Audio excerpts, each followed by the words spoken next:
अगर उत्तर प्रदेश की बात करें तो पीडीए पाठशाला को लेकर सियासत जोरों पर है और इसके साथ ही मॉनसून सेशन किस तरीके से चल रहा है, इन तमाम मुद्दों पर बातचीत करने के लिए हमारे साथ मौजूद हैं समाजवादी पार्टी के लोकसभा सांसद पुष्पेंद्र सरोज जी। सबसे पहले शुरुआत पीडीए पाठशाला को लेकर, जिस तरीके से ये पूरा मामला सामने आया, अब योगी आदित्यनाथ की तरफ से बड़ा प्रहार किया गया है समाजवादी पार्टी पर। उनका ये कहना है कि दरअसल समाजवादी पार्टी गा फॉर गधा पढ़ाना चाहती है। कैसे देखते हैं? देखिए, हमको समझना पड़ेगा कि ये पीडीए पाठशाला का मुद्दा आया कहाँ से। जब स्कूल मर्जर का उत्तर प्रदेश सरकार ने एक डिसीजन लिया, जिससे मैंने पहले भी ये बात कही थी और आज फिर से दोहरा देता हूँ कि पूरे परिवार को उजाड़ फेंकने का एक डिसीजन था। अगर हम बात करें कि टीचर्स, स्टूडेंट्स, बच्चे या फिर जो संविदा में काम कर रही रसोइया एवं सफाई कर्मी थे, उनके भविष्य का क्या होगा। आज भी अगर आप रूरल एरियाज़ में जाएँ, गाँव में जाएँ, तो फिर जब स्कूल पास में होता है, टीचर्स को खुद बच्चों को पकड़ के लाना पड़ता है स्कूल।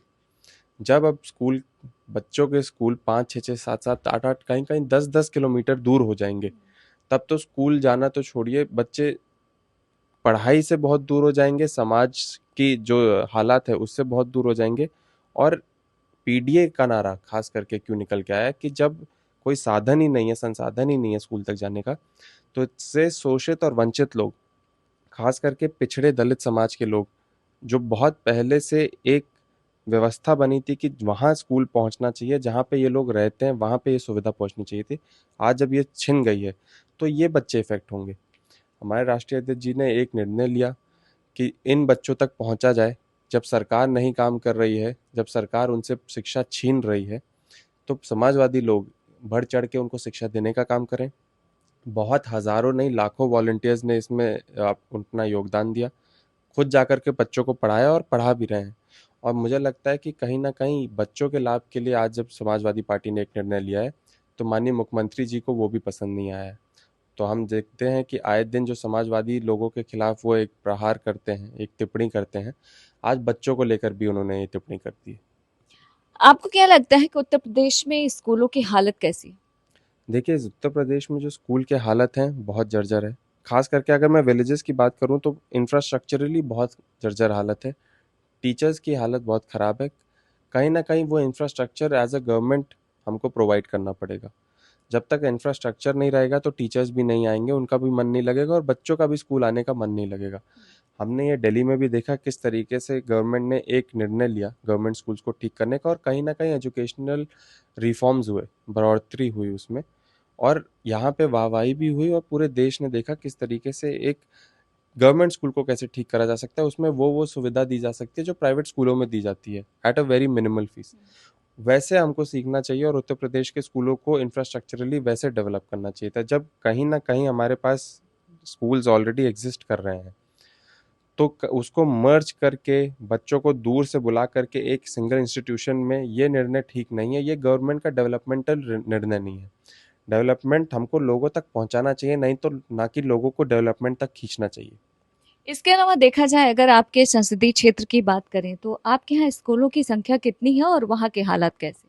देखिए, हमारे यहाँ कई कई से हज़ार से ज़्यादा स्कूल हैं। और मुझसे टीचर्स का संगठन मिला था और वो बच्चों का पक्ष भी रखने आया था कि उनके फ्यूचर का क्या होगा। खास करके उनकी चिंता बच्चों को लेकर के थी।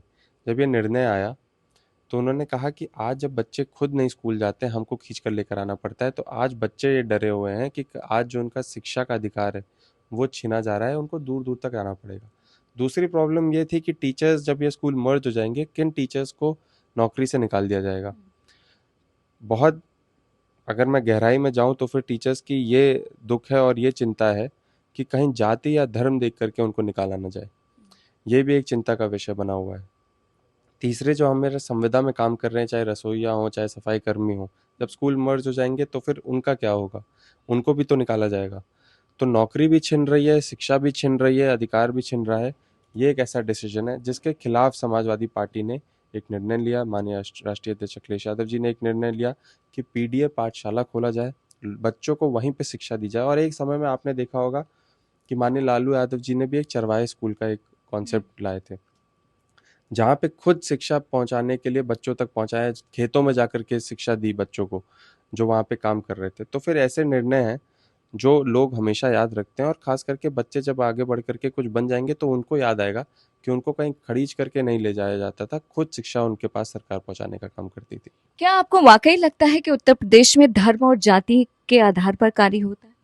देखिए, धर्म और जाति के आधार पे माननीय मुख्यमंत्री जी के आप कोई भी भाषण उठा लीजिए, जब कोई त्योहार का माहौल आता है या फिर ईद होती है, मुहर्रम होता है या फिर दिवाली या होली होती है, तो भारतीय जनता पार्टी के बड़े बड़े नेता एक्टिव हो जाते हैं और भाषण देने लगते हैं। एक किस तरीके से डिवाइड पैदा की जाए, एक ऐसा माहौल बनाया जाए कि किस तरीके से दो गुटों में लड़ाई हो ताकि एक राजनीतिक फायदा इनको मिल सके, ये हमने आज नहीं, जनता ने आज नहीं, बहुत पहले से देखते आए हैं। और खास करके अगर आप बात कर रही हैं जाति का, तो इस साल ही अगर मैं आंकड़े आपको बता दूं, तो अगर आप आंकड़े आंकड़े देखेंगे तो जो थानों में केसेस चल रहे हैं, जो पीडीए समाज के खिलाफ खास करके कार्रवाइयां हो रही हैं, चाहे वो करचना की घटना हो, अगर मेरे संसदीय क्षेत्र में आप देखेंगे वहाँ की घटना हो, प्रतापगढ़ की घटना हो, ये सब मैं इर्द गिर्द जिलों की बात कर रहा हूँ, कि दलित समाज के लोगों को, पिछड़े समाज के लोगों को जला के मार दिया जाता है, उनको न्याय नहीं मिलता है। और एक नई न्याय प्रणाली आ गई है हमारे उत्तर प्रदेश में कि अगर आप पीडीए समाज से आते हैं और आपके खिलाफ कोई वारदात हुई है, तो आप उसकी एप्लीकेशन थाने लेकर जाएंगे तो आपके खिलाफ भी एफआईआर हो जाएगी। आप विक्टिम हैं लेकिन आपके खिलाफ भी एफआईआर हो जाएगी। और कहीं ना कहीं अगर दूसरी पार्टी बहुत मजबूत है या फिर भारतीय जनता पार्टी के नेताओं से जुड़ी है, तो आपका ही घर बुलडोजर से गिरा दिया जाएगा। तो ये आज तक काफ़ी लोग न्याय के लिए भटक रहे हैं, जितनी घटनाएं मैंने गिनाई, और अन्य ऐसी घटनाएं जो उस समय तो भारतीय जनता पार्टी के लोग वाहवाही लूट लेते हैं लेकिन आज तक उनको न्याय नहीं दिला पाए। इसके अलावा आप बात करते हैं संसद के मॉनसून सत्र की, क्योंकि देखा जाए जब से संसद शुरू हुआ है, पहले ऑपरेशन सिंदूर को लेकर हंगामा, जब उस पर चर्चा हो गया तो एसआईआर को लेकर हंगामा। आखिरकार ये हंगामा थमेगा कब? देखिए, ये हंगामा तभी थमेगा जब सरकार के पास जवाब होगा। ऑपरेशन सिंदूर की बात इसलिए हो रही थी क्योंकि जब ऑपरेशन सिंदूर हुआ था, तब पूरे दुनिया में एक मैसेज जाना था, एकता का। भारत के सबसे बड़े पार्लियामेंट से अगर एकता का संदेश जाता कि सारी डेमोक्रेटिक पार्टीज एक साथ हैं, भारत के लिए खड़ी हैं, और भारत एंटी टेररिस्ट गतिविधियों के खिलाफ है, पाकिस्तान के खिलाफ है, तो जो ये डेलीगेशन इकट्ठा होकर के भारत के बाहर पूरे दुनिया में घूम रहा था, पहले एक संसदीय सेशन हो जाता। इसकी मांग पूरे इंडिया गठबंधन ने की थी, सभी ने पत्र लिखा था, लेकिन तब ये सेशन हुआ नहीं। हालांकि जब मानसून सत्र आया तो फिर हमने ये मांग की कि अब ये ऑपरेशन सिंदूर पे चर्चा हो जानी चाहिए, ताकि एक ऐसा संदेश जाए कि अभी भी भारत सरकार बताए कि ऑपरेशन सिंदूर से क्या फ़ायदा मिला हमको, और आज इंडिया का स्टैंड क्या है टेरर के खिलाफ हो, हमारी आर्मी पर्सनल की क्या ट्रेनिंग है, क्या बजट है, क्या एलोकेशन है, और सरकार हमारे डिफेंस मैकेनिज्म को स्ट्रॉन्ग करने के लिए क्या कर रही है। आपने देखा होगा व्यापक रूप से 2 दिन चर्चा चली, रात भर चर्चा चली, लेकिन जब सबका रिप्लाई माननीय गृह मंत्री जी या प्रधानमंत्री जी ने दिया, तो वो सटक रूप से बिल्कुल अच्छी तरीके से जवाब नहीं दे पाए कि ऑपरेशन सिंदूर में भारत को क्या अचीव हुआ, और इस चीज़ का जवाब नहीं दे पाए जो पूरा देश पूछ रहा था कि यहाँ बैठे बैठे जब दो लोगों के बीच में लड़ाई चल रही थी, दो बड़े पावरफुल नेशंस के बीच में लड़ाई चल रही थी, और इंटर बॉर्डर ये लड़ाई थी, क्रॉस बॉर्डर लड़ाई थी, दूर बैठे हुए किसी राष्ट्रपति ने एक ट्वीट के जरिए सीज फायर का ऐलान कैसे कर दिया। आज हम देख रहे हैं यूएस और इंडिया के रिलेशंस इतने खराब हो चुके हैं, अगर आप टैरिफ्स की भी बात करेंगी आगे चल करके, तो कहाँ भारत स्टैंड कर रहा है। पूरे एशिया में सबसे ज़्यादा टैरिफ्स अगर कहीं है तो इंडिया पे है। इस पर हम बाद में बात करेंगे, क्योंकि अभी संसद की बात कर रहे हैं। तो आपसे मैं जानना चाहूंगी, सरकार कह चुकी है कि एसआईआर का जो मुद्दा है वो चुनाव आयोग से जुड़ा हुआ है, चुनाव आयोग एक संवैधानिक संस्था है, उस पर चर्चा मुमकिन नहीं है, फिर हंगामा क्यों? देखिए, चुनाव आयोग की तो ट्रांसपेरेंसी खत्म हो गई है। जब हमने देखा कि एक यूनियन मिनिस्टर और भारतीय जनता पार्टी के लोग डिसाइड करते हैं कि चीफ इलेक्शन कमिश्नर कौन बनेगा, तो उसमें वो ट्रांसपेरेंसी बची ही कहाँ है। एसआईआर की मांग को लेकर के ये सिर्फ बिहार का मुद्दा नहीं है, ये पूरे देश का मुद्दा है। क्योंकि अगर ठीक 1 साल पहले जिस वोट के बदौलत ये सरकार आज बैठी है गवर्नमेंट में, और बिहार से इनको भरपूर सांसद मिले हैं, आज उसी बिहार में ये एसआईआर करा रही है, तो क्या ये सरकार को गिर जाना चाहिए, ये सरकार को खत्म हो जाना चाहिए, फिर से देश का चुनाव होना चाहिए? क्या ये सरकार ये चीज़ को बोलेगी? दो स्टांस नहीं हो सकते।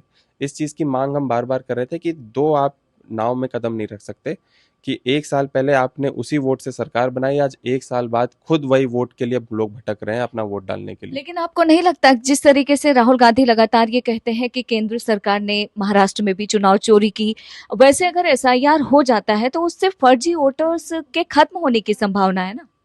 देखिए, बहुत से ऐसे वोटर्स हैं जिन्होंने पिछले साल भी वोट किया।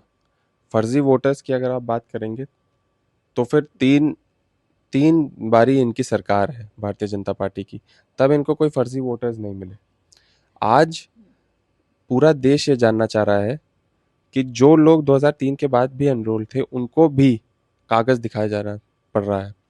ये जिम्मेदारी इलेक्शन कमीशन की बनती है कि वोटर्स सही हैं या नहीं।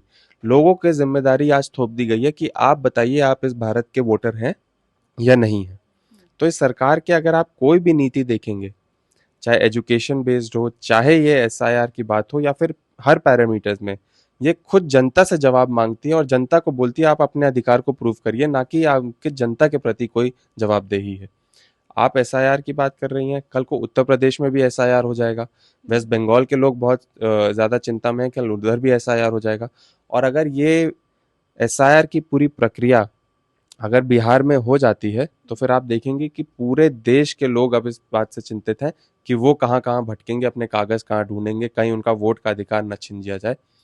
तो ये तो पूरे देश का मुद्दा है। इसलिए इस संसद भवन में आज भी इस पूरे हफ्ते स्थगित इसीलिए रहा कि हम चाहते हैं कि सरकार जवाब दे कि एसआईआर बिहार जैसे चुनाव में 6 महीने पहले एसआईआर क्यों कराने की इतनी जल्दबाजी रही, और क्या ये जवाब देगी सरकार कि कल को अगर दूसरे दूसरे या तीसरे चुनाव होते हैं अन्य राज्य में तो वहां पे भी एसआईआर होगा कि नहीं होगा।